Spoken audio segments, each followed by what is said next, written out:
Hello friends, இந்த video பார்த்தீங்கன்னாக்க September 4th என்னோட ஸ்டூடெண்ட்ஸை எடுத்துட்டு உதகையில் இருக்கக்கூடிய ஒரு தனியார் பொறியியல் கல்லூரிக்கு ஜேசிஐ நடத்துகிற ஒரு ஆப்டிடியூட் டெஸ்ட்டுக்காக கொண்டு போயிருந்தாங்க.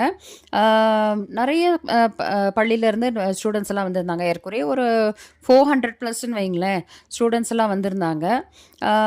ஸோ அவங்க சொன்ன நேரத்தில் அதை ஸ்டார்ட் பண்ண கிடையாது. ஒரு வேளை ஸ்டூடெண்ட்ஸோட என்ட்ரி இன்னும் அதிகமாக இருக்கும் அப்படின்னு வெயிட் பண்ணாங்களா என்னன்னு தெரியல.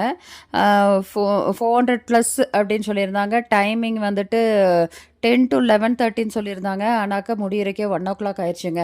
ஸ்டூடெண்ட்ஸ் எல்லாம் பசியில் கொஞ்சம் டயர்ட் ஆயிட்டாங்க. முதல்ல நான் சொல்ல விரும்புகிறது என்ன அப்படின்னாக்க, அந்த ஊருக்கு, அதாவது அந்த சாந்தூரன் அப்படின்ற இடத்துல இருக்கக்கூடிய அந்த இன்ஜினியரிங் காலேஜுக்கு அதிகமான போக்குவரத்து எதுவும் இல்லைங்க.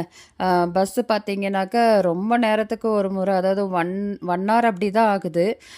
ரொம்ப நேரம் நாங்கள் வெயிட் பண்ணிகிட்டு இருந்தோம். அதெல்லாம் வந்துட்டு கொஞ்சம் கஷ்டமாக இருந்துச்சு. மற்றபடி ஓகே, ஸ்டூடெண்ட்ஸ் ஒரு என்ஜாய் பண்ணாங்கன்னு வைங்களேன்.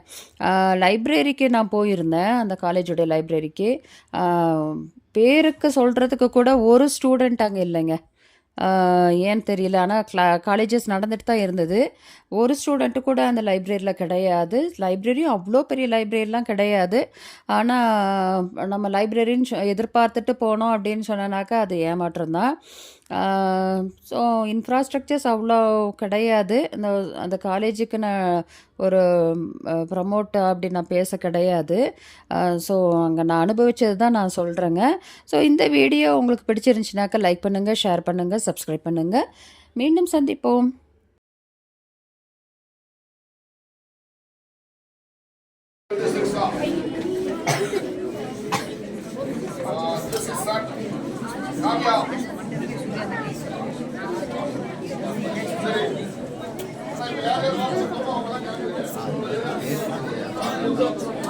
சரி